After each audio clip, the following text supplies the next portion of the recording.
I think that most Americans really have to read about a company called the Standard Fruit Company and how it's impacted American policy in the last 70 years, and how what we're seeing in Latin America is something as a consequence of American policies in the past year, and as a result, the economic situation there has forced these workers to come and seek out the money that has come to this country as a result of Latin America. We're all united. So when most Americans look at this immigrant problem, we have to address, first of all, is it our fight? Should we really care? But also, why is this how do you happening? answer that? Let me stop you right there. Well, I'll tell you right now. I come from Honduras, Central America. I immigrated here with my parents when I was 6 years old. In Honduras, my family were either business people or members of the military junta. One of my uncles was a general in the military junta, so I know really what happened.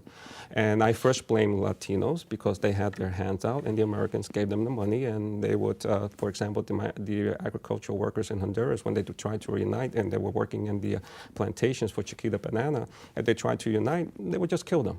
And this was policy. And so as a result, all the wealth was taken out of the countries, brought here to the United States. The wealth is here now, so the workers come to where the wealth is. So your answer to Americans who complain about this, they're here because you were there? No, you see, we don't want to cultivate a sense of entitlement either. But the point is that to really understand why we are where we are, we have to be unbiased and see why we're here. I'm not talking about retribution, we're talking about grievance. We're talking about really understanding the problem, the roots of the problem, so that we can understand why we're here and hopefully determine where we're going to go.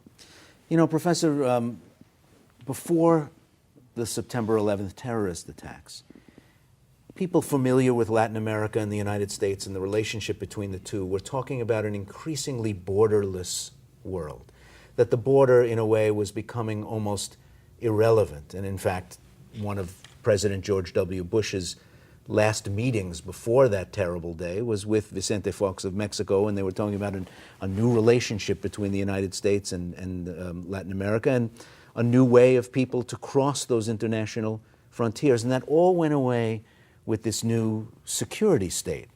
But it didn't stop people coming. I mean, here they are. Look at New York, a place where there were no Mexicans when I was a kid growing up here. I mean, not no Mexicans, but very, very few.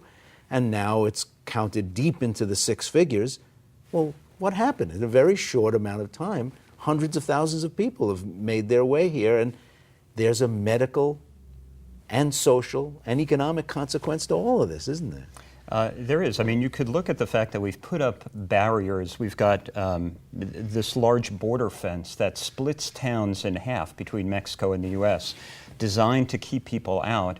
And as you point out, clearly it is thoroughly porous. Maybe not that specific fence, but people are still coming in, going back and forth. If you think about it from a health perspective for a moment, a lot of the communities living along the border, let's say in Texas and Arizona, when they need medication, they will return back to Mexico sometimes, or send people back to Mexico where the medications are more accessible. They'll get an antibiotic, any antibiotic, take it for however long they think they should take it, and come back into the U.S.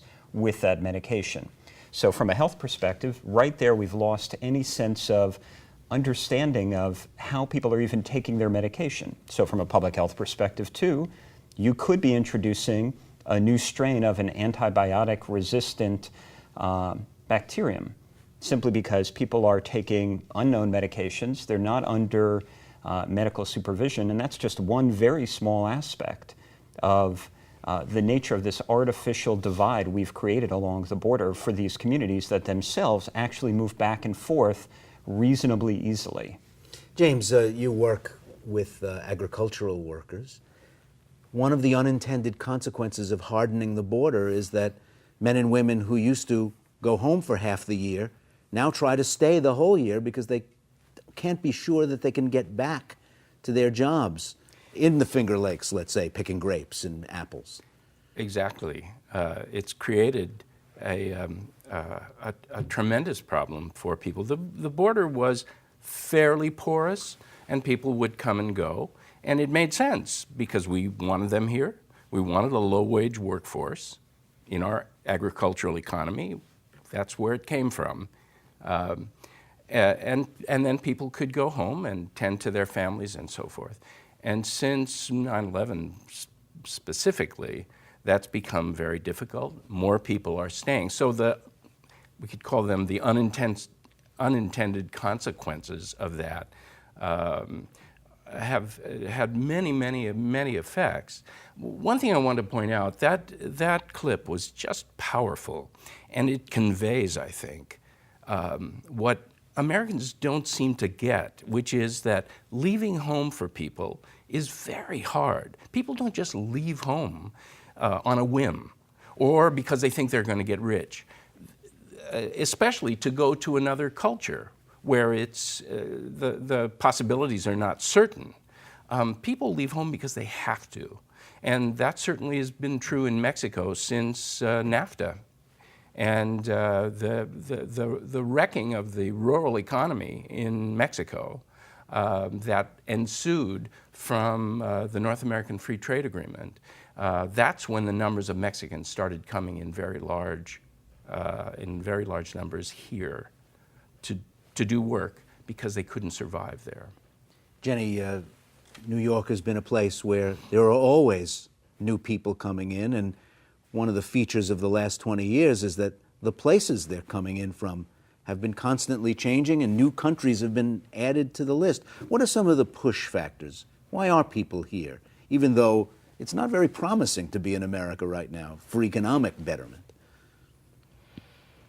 Well, I think it's been talked about. I mean, I think the economic issues and hardships from other places around the world are pushing people to come for the same reasons that people have been coming for centuries. Mexico's one thing because you can cross a land border and be here, but there are Central Asians, Sub-Saharan Africans, East Asians, I mean, people coming from half the planet away to be in New York City.